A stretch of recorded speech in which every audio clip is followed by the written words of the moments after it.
Hello, my name is T. I'm 7 years old. I live in Hawaii City, Whatnot Province, and today I'm going to explain you this book, The Storey Treehouse. And there are two main characters. They're actually they write and selling books.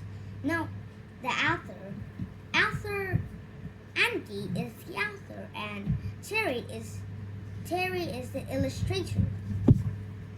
Andy is the author and Terry is the illustrator. This is Terry and this is Andy. This is Terry, this is Andy. Well, they do know why they don't live with their parents, but they live in a tree house. It's up a tree, not down the ground. But why don't they live with their parents? Because when Terry was little, he was a very lonely boy. He lived in a big city. There was a tall tower, and on that tower, there's a little apartment. So Terry lived there, and his parents were a bit tough. They never let him out of the room. They never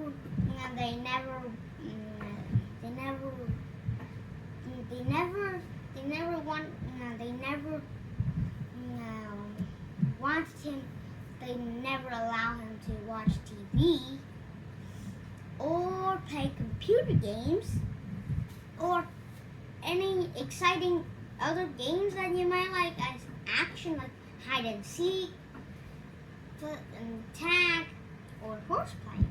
No, never. But it could be nice. But he lived in a padded room. He lived in a padded bed with none falling out, and a chair. It could be very safety because it has so many airbags and a seatbelt, which is quite safe. And otherwise,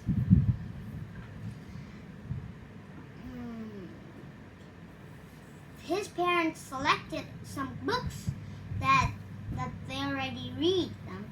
No characters, no harm, because they may do some harmful things. And not just only that, they put up alarms. They put up false alarms when you tell the false, they'll just ring. Vampire alarms, fire alarms, tigers, spiders, alarms. Alarms, too much alarms. And other than that, his parents thought he couldn't even eat his proper food. So they mashed them and made it cold because they make sure that it doesn't burn his mouth. One day, he was sleeping in his padded bed when suddenly that night the socket was overloaded with too many plugs, so it caught on fire. The fire alarm rang, and the boy was woken by the fire alarm.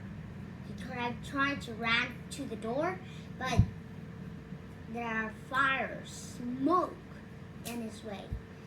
He ran to the window, but of course it's locked. So he threw his safety chair and crashed a big hole in the window. He climbed out. There's a little stick. He was scared. He looked down. It's a long, long way down there. He looked into his bedroom, and now it's completely on fire. He knew that jumping from the top floor of a building may be pretty dangerous, but then he jumped. Down the boy go. But he didn't fell to the ground. He hit to a tree. He bounced off that tree to another tree, bounced many other trees. But then he didn't even go to the side and go into the floor or something. But he hit the water, and there was a pair of underpants that his parents buy for him, it's not just any underpants. It's inflatable. When he hit the water, his pants popped up. It's get bigger. And floated down the street and then to the city. There was another boy named Andy. He had the meanest, strictest parents in the world. They made up shoes for him, never buy shoes for him. They still let him outside. But actually, they get him help around the house, do his homework, eat with a knife and fork, never eat with a spoon.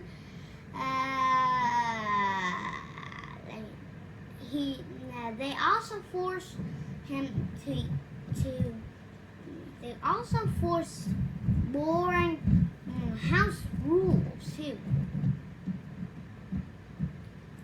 So then he had no more choice but need to left home. But he don't know how to go away from home. So one day, Andy had an idea.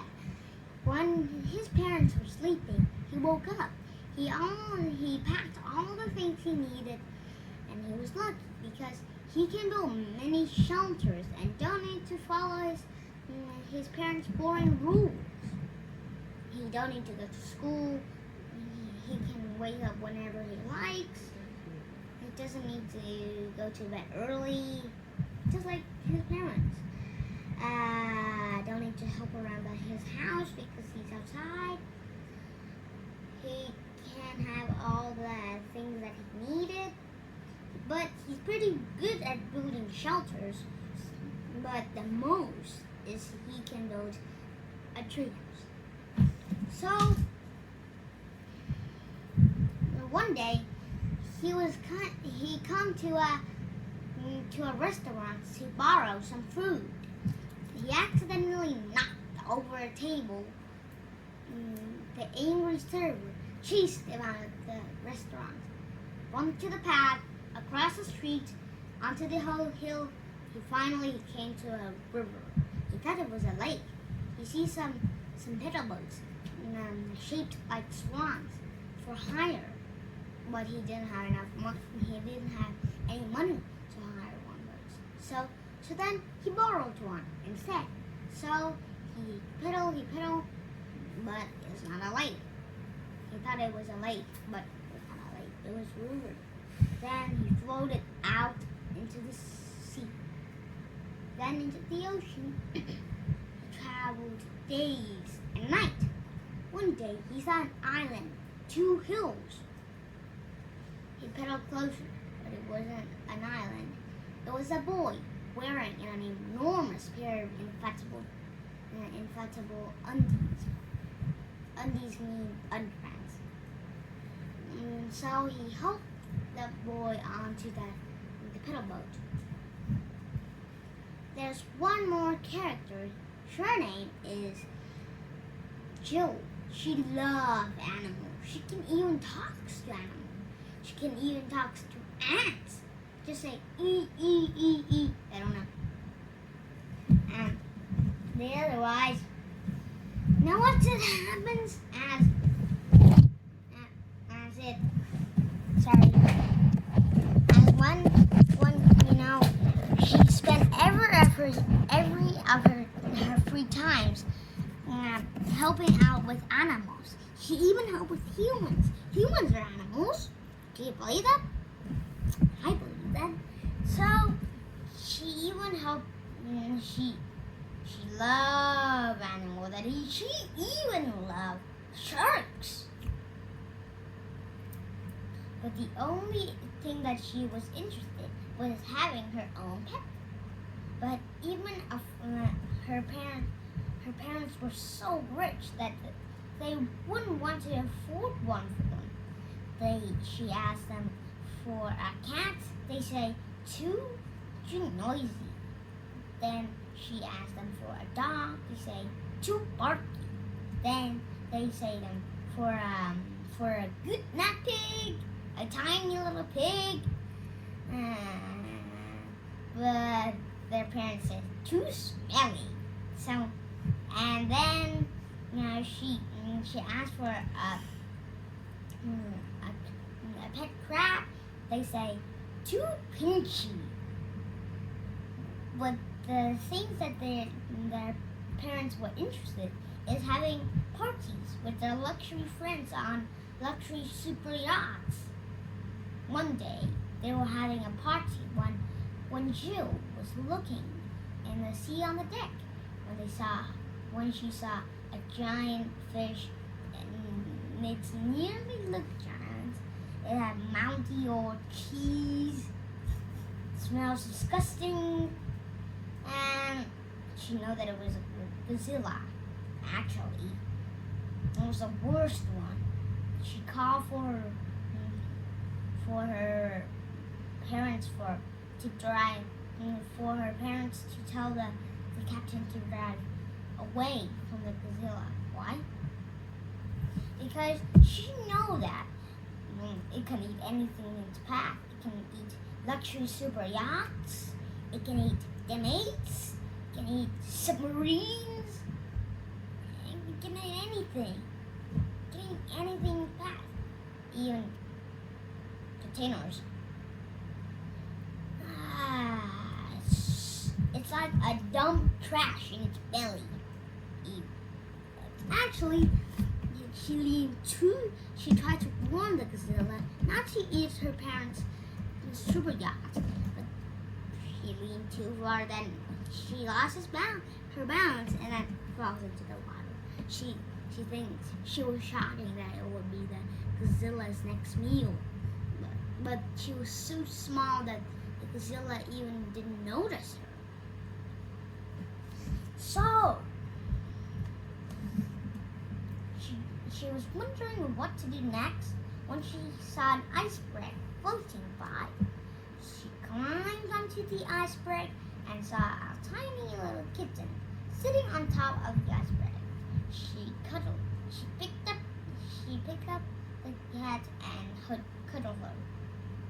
She didn't know it has so soft fur and skilly as well.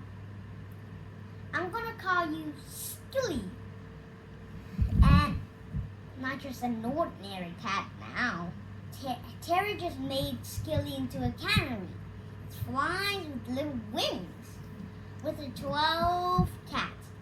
It's a rescue service now. Actually, it's a rescue service in space as well. Actually, even though she loved animals, many years passed by. She's still on the iceberg. She eats her own food from the sea. Many years passed, and she saw many unwanted pets and animals stuck on many other icebergs. She rescued 2 dogs, 3 horses, 1 donkey. His name is Mr. Hee-Haw. It's a very funny name. And the otherwise, he can eat anything, even bricks. 1 cow, 6 rabbits, 4 goldfish. I don't know what does it next. But then it was getting so overcrowded. It's getting smaller and smaller and smaller. It's the end. Bye-bye.